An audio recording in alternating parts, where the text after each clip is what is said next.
Hello students. देखिए, आज का जो हमारा टॉपिक है रिसोर्स मैनेजमेंट में आपका टॉपिक चल रहा था फैमिली लाइफ साइकिल। ठीक है, तो जिसमें जो फैमिली लाइफ साइकिल है यानी कि जो जीवन चक्र की अवस्थाएं हैं वो 3 तरह की अवस्थाएं आती हैं।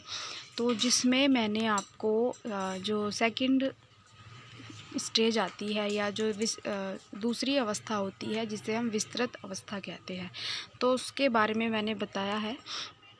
तो विस्तृत अवस्था प्रारंभिक अवस्था की अपेक्षा अधिक समय तक चलती है, यानी कि जो विस्तृत अवस्था होती है वो तीनों अवस्थाओं में से सबसे ज़्यादा लंबे समय की अवस्था होती है और व्यक्ति का जो सबसे ज़्यादा जीवन जो व्यतीत करता है वो विस्तृत अवस्था में ही करता है। ठीक है, क्योंकि इसीलिए इसको विस्तृत अवस्था कहा जाता है।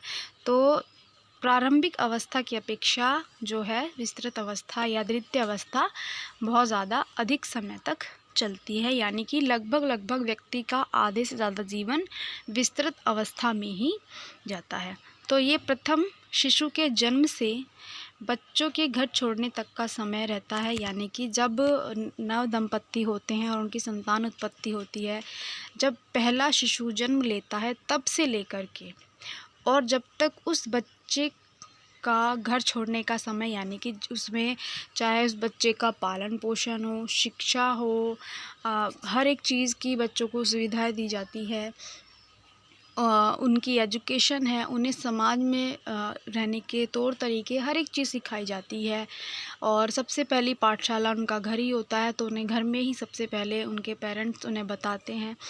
तो वहाँ से लेकर के जब बच्चा धीरे धीरे अपनी पढ़ाई करता है, एजुकेशन तक जाता है और तब वो बच्चा जब अपनी शिक्षा को कंप्लीट कर लेता है और जब वो अपनी आर्थिक स्थिति को संभालने लायक हो जाता है या वो नौकरी ढूंढता है या वो ढूंढ चुका होता है और जब उसका विवाह होता है, तब उसकी संतानें होती हैं, तब तक का समय जो वो अपने माता पिता के साथ रहता है, तो वो एक विस्तृत अवस्था कही जाती है। तो शिशु पालन और स्कूल पूर्व अवस्था, प्रारंभिक स्कूल अवस्था, यानी कि उसी में स्कूल पूर्व अवस्था होती है, यानी कि स्कूल जाने से पहले की अवस्था। बच्चे का जो शिक्षा होती है उसको घर पर ही दी जाती है माता पिता के द्वारा। फिर उसकी प्राथमिक स्कूल अवस्था होती है, यानी कि जब वो स्कूल जाने लगता है। ठीक है, फिर उसके बाद उसकी उच्च स्कूल होती है, यानी उसका फिर एजुकेशन आता है। ठीक है ना, यानी कि वो ग्रेजुएट होता है।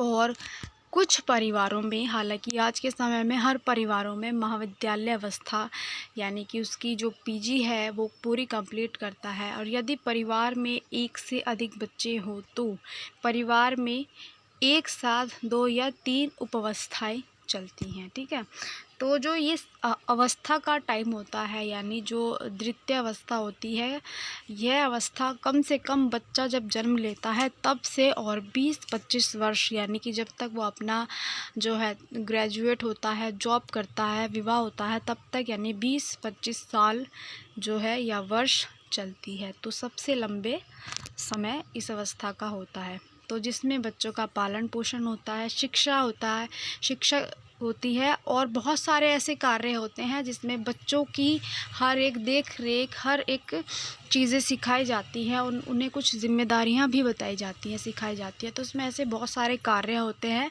तो इसमें व्यक्ति का आधा जीवन इसी अवस्था में जो है जाता है, इसलिए इसको विस्तृत अवस्था कहा जाता है। इसके बाद आती है तृतीय अवस्था, यानी संकुचित अवस्था। तो पारिवारिक जीवन चक्र की संकुचित अवस्था में 3 उप अवस्थाएं रहती हैं, यानी कि जो लास्ट की तृतीय अवस्थाएं होती हैं इसकी भी कुछ उप अवस्थाएं हैं, यानी कि इनके अंदर भी कुछ अवस्थाएं होती हैं। ठीक है, तो इसमें पहली है आरंभिक अवस्था। तो ऐसे बच्चों के व्यावसायिक समायोजन की अवस्था कहा जाता है, यानी कि इसमें बच्चों के व्यावसायिक समायोजन की व्यवस्था कहा जाता है। ये उच्च स्कूल या महाविद्यालयों के तुरंत बाद की होती है कि बच्चों को क्या व्यवसाय करना है, अपना बिजनेस करना है, कहीं नौकरी करनी है, अपनी आर्थिक स्थिति को सुधारना है या अपने आर्थिक स्तर को बनाना है। तो ये चीज़ें जब बच्चे का जो स्कूल या महाविद्यालय कंप्लीट हो जाता है तभी उसके बाद की ये अवस्था होती है जिसमें बच्चे जिसमें बच्चे अपने अपने व्यवसाय का स्थान या नौकरी ढूंढने लगते हैं, यानी कि उनको क्या कार्य करना है वे नौकरी ढूंढना शुरू कर देते हैं और अपने आर्थिक स्तर में और ज़्यादा बढ़ोतरी या मदद करते हैं। तो माता पिता अपने बच्चों को सलाह या आर्थिक सहायता देते हैं। तो माता पिता का कार्य होता है कि अपने बच्चों को सलाह देना, एडवाइस देना कि उनके लिए क्या बेटर है या उनके लिए इस चीज़ में ज़्यादा प्रॉफिट है या वो उनके लिए ज़्यादा बेस्ट है। ठीक है, तो कौन सा कार्य उनके लिए ज़्यादा बेहतर है। अगर बच्चा अपना ही कोई बिज़नेस करना चाहता है तो पेरेंट्स उनको आर्थिक सहायता यानी कि कुछ हेल्प भी करते हैं। तो या कुछ कंडीशन में ऐसा होता है कि दोनों ही चीज़ें होती हैं, एडवाइस भी दी जाती है और आर्थिक सहायता भी दी जाती है। और इस टाइम तक जो बेटी होती है वो अपने इस अवस्था में अपने स्वयं के घर चली जाती है, यानी कि इस अवस्था में बेटी की शादी कर दी जाती है। तो ये तो थी संकुचित अवस्था की प्रारंभिक अवस्था, यानी कि इस अवस्था में जो बच्चे हैं अपने व्यावसायिक समायोजन यानी कि अपना जो उन्हें क्या कार्य करना है तो उस चीज़ में वो एक एडजस्टमेंट रखते हैं कि क्या कार्य किस तरीके से करने हैं या कौन सा कार्य उनको करना है। फिर उसके बाद आती है इनकी आर्थिक पुनर्व्यवस्था का काल। तो इस अवस्था में होने वाले व्यय को चुका दिया जाता है और साथ ही सेवानिवृत्ति के लिए बचत की जाती है। ये थोड़ा सा गलत लिखा गया है, ये बचत लिखी गई है, बचत की जाती है। और इस अवस्था में परिवार का आकार जो है वो छोटा हो जाता है, यानी कि जब बच्चों की शिक्षा हो जाती है यानी कि शिक्षा कंप्लीट हो जाती है और नौकरी ढूंढ चुके होते हैं यानी उनका एक व्यवसाय होता है अपना, तो जब उनकी विवाह होती है और विवाह के बाद उनकी संतान उत्पत्ति होती है तो जो पहली जो उनके पेरेंट्स थे वो क्या होता है वापस से क्या होता है वो पुनः जो होते हैं वो दो ही व्यक्ति रह जाते हैं। तो कई बार ऐसा होता है कि कुछ फैमिली में ऐसा होता है कि जो बच्चे होते हैं उनकी जॉब लगती है, शादी होती है तो वो बाहर शिफ्ट हो जाते हैं जॉब के अकॉर्डिंग।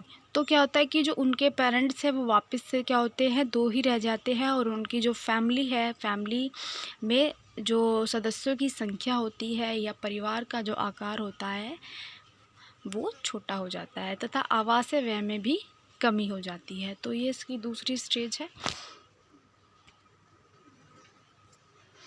थर्ड आती है सेवानिवृत्ति काल। ठीक है, तो इस समय मुख्य आर्थिक समस्या यह रहती है कि इस समय शक्ति बहुत कम हो जाती है और इस समय की आर्थिक सुरक्षा अन्य अवस्थाओं पर आधारित रहती है और इस अवस्था में धन की मांग कम रहती है क्योंकि पति पत्नी की आशाओं में कमी आ जाती है। यानी कि इस अवस्था में क्या होता है मुख्य आर्थिक समस्या होती है क्योंकि इस अवस्था में अगर मान लीजिए अगर किसी के दो व्यक्ति जो रह चुके हैं अब उनका आकार फैमिली आकार छोटा हो चुका है तो कई बार ऐसा होता है कि कुछ सिचुएशन में पेरेंट्स जो होते हैं क्योंकि वो अब वृद्ध हो चुके होते हैं तो वो कोई किसी भी प्रकार की नौकरी या कुछ नहीं कर पाते तो उनके पास कई बार ऐसा होता है कि आर्थिक समस्या जो होती हैं वो उत्पन्न होने लगती है क्योंकि जो उनका अपना जब उनकी विस्तृत अवस्था थी तो जो उन्होंने अपनी पूरी जीवन काल में जितना भी उन्होंने अपनी नौकरी से आय जो इकट्ठी की थी वो अपने बच्चों की शिक्षा पालन पोषण उनकी देख रेख में व्यय की जो उनका उत्तरदायित्व था।